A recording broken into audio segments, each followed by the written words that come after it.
Bonjour les enfants, alors aujourd'hui je vous propose une leçon sur les solides. Alors un solide, c'est un objet en 3 dimensions à la différence d'un carré ou d'un rectangle. On va faire un petit rappel des solides que l'on connaît. Alors ici, donc, je vais vous proposer d'attendre quelques secondes avant de vous dire la réponse. Alors ici c'est un cube, je pense que vous l'avez tous trouvé. Ici, un pavé. Ici, une boule ou une sphère. Ici, un cône, comme un cornet de glace. Ici, un cylindre, comme un rouleau de papier toilette ou d'essuie-tout. Et enfin, une pyramide.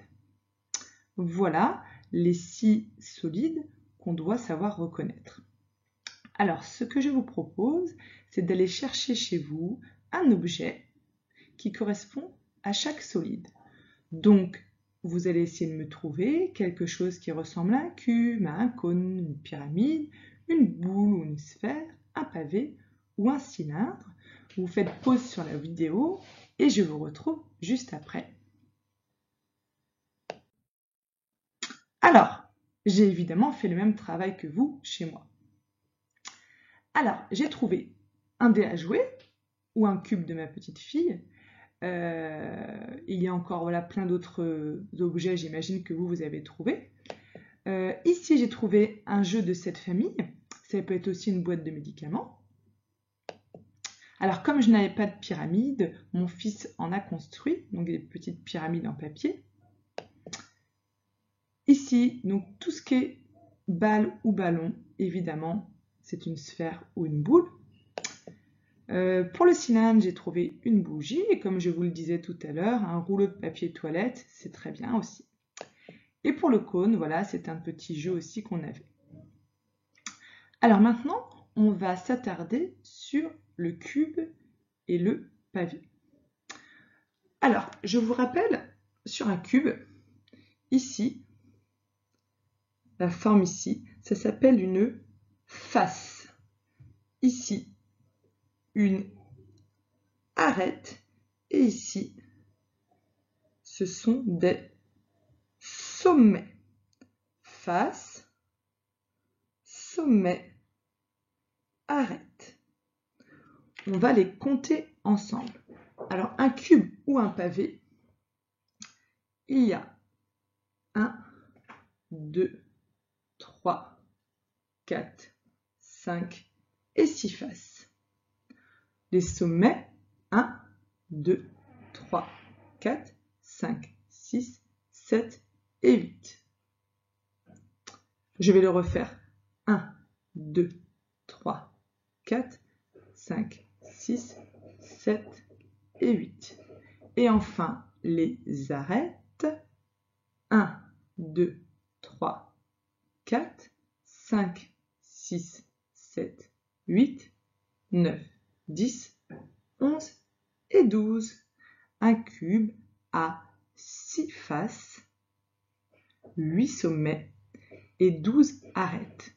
Vous pouvez faire la même chose chez vous. Vous comptez sur votre cube et sur votre pavé. Un cube et un pavé ont tous les deux 6 faces, 8 sommets et 12 arêtes.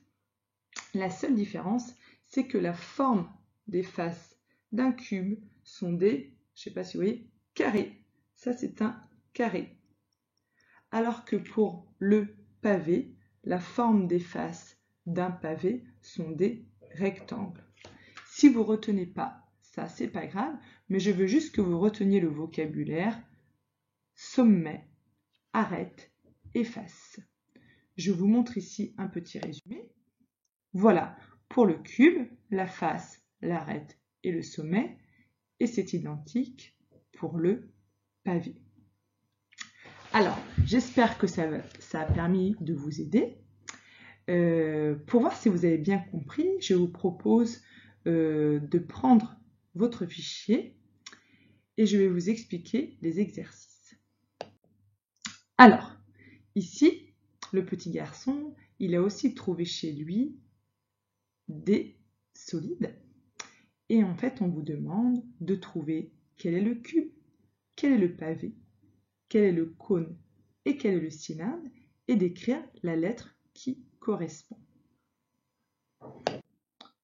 Pour l'exercice 2, on vous propose de prendre le cube et de chercher combien il a de faces, quelle est la forme de ses faces, si c'est un carré ou un rectangle, et combien de sommets il a.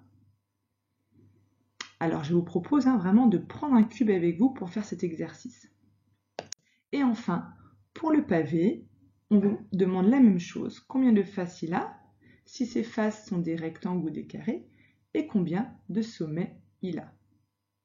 Voilà, c'est la fin de la leçon. J'espère que vous allez bien réussir vos exercices. J'ai aussi mis en pièces jointes dans le mail que j'ai fait à papa et maman la petite leçon sur les solides que vous pouvez lire avec eux et essayer de retenir. Je vous dis à bientôt les enfants. Bon courage!